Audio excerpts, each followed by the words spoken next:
Today on the bench, I have a ARP Odyssey in for a full restoration. The next step in the restoration process is removing and rebuilding all of the sliders.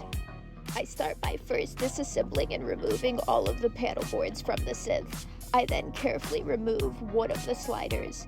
Once I have the slider out, I use a pair of pliers to gently rotate and remove the two mounting posts on either end of the slider.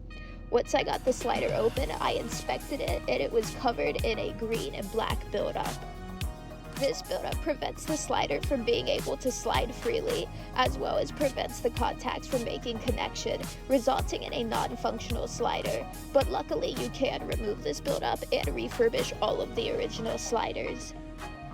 I start by using 99% isopropyl alcohol and a Q-tip to remove as much buildup from the contacts of the slider as possible.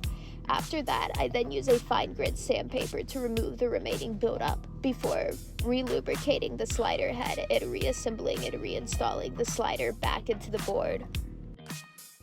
I repeat this process over 34 times to every single slider in the synth.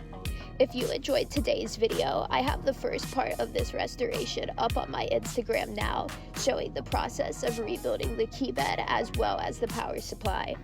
Tomorrow I will be posting the third and final part of this restoration, showing the recalibration process as well as a demo of this amazing synth.